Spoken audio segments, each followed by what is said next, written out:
On en parle tout de suite avec notre invité Daniel Rigoulet-Rose. Bonjour. Bonjour. Chercheur associé à l'IRIS, rédacteur en chef de la revue Orient Stratégique. Vous avez aussi publié chez l'Harmattan. Daniel Rigoulet-Rose, le programme nucléaire iranien est-il détruit aujourd'hui? Si c'est le cas, c'est quand même la fin d'un feuilleton interminable qui dure depuis près de 15 ans.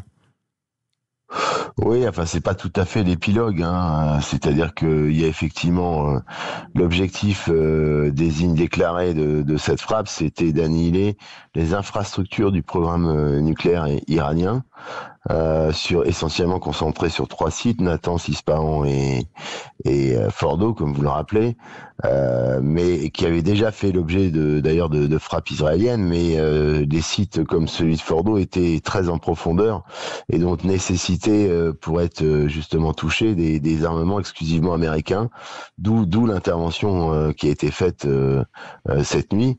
Vraisemblablement avec l'utilisation des fameuses bombes GBU 57 larguées par les B2, et on avait ces dernières 24 heures des informations sur des trajectoires de vol des B2 en provenance des États-Unis, donc il y avait des indicateurs sur une opération plus ou moins imminente. Oui, ces avions, effectivement, ces fameux bombardiers furtifs qui ressemblent à des ailes volantes noires, auraient volé plus de 30 heures avec plusieurs ravitaillements en vol jusqu'au bombardement de ces différents sites. Est-ce que ça veut dire qu'avec la disparition, en tout cas apparente, des infrastructures nucléaires iraniennes, il n'y a plus officiellement de casus belli entre l'Iran d'un côté et Israël et les États-Unis de l'autre? C'est peu probable. D'ailleurs, quand on regarde les déclarations du régime iranien, vous avez commencé, nous finirons. Chaque citoyen américain ou soldat est une cible désignée, et le ministre Arakchi, celui qui avait négocié justement dans les différents rounds avec Steve Witkoff, l'envoyé spécial américain, a dit qu'il y aurait des conséquences éternelles. Et on sait qu'il faut pas prendre ces déclarations à la légère, parce qu'évidemment c'est une humiliation terrible pour les Iraniens, pour le régime, mais aussi pour les Iraniens. Il y a un sentiment national très fort en Iran, et donc même chez ceux qui évidemment peuvent détester le régime, ce type d'opération militaire ne peut pas être apprécié de toute façon. C'est vécu comme une agression dans l'histoire millénaire iranienne, et donc on peut penser que évidemment ça restera pas sans réponse. Alors après la question c'est les modalités et les capacités de réplique qui sont contraintes, mais enfin qui sont pas inexistantes, sur éventuellement le blocage du détroit d'Ormuz, minage du Golfe, ciblage des bases américaines, voire ciblage de cibles civiles dans les pays et les pétromonarchies du Golfe. Ou en commanditant des attentats comme le régime a si bien su le faire dans le passé d'ailleurs. Ça c'est une chose qui est possible.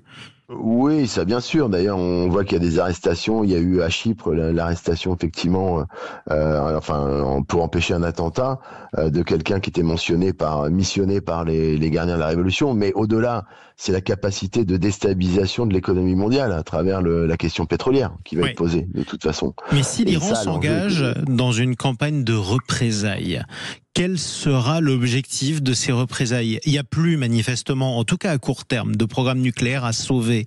Concrètement, à part sauver la face en disant à son peuple, vous voyez, nous aussi nous pouvons faire mal aux Américains, qu'est-ce que le régime peut faire? Et deuxième question, subsidiaire, vous y répondrez aussi, est-ce qu'il y a vraiment intérêt?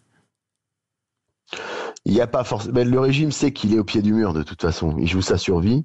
Et donc c'est le problème de l'animal blessé qui peut être très dangereux dans ses réactions. Il est quasiment inconcevable que l'Iran ne réagisse pas. Parce que l'Iran ne peut pas se résoudre à ce que Donald Trump a demandé, à savoir une capitulation. C'est pas concevable pour l'Iran, pour l'ensemble des Iraniens d'ailleurs. Donc évidemment le régime va être tenté de souder sa population autour de lui, alors qu'il y avait une défiance avérée. On l'a vu à plusieurs reprises.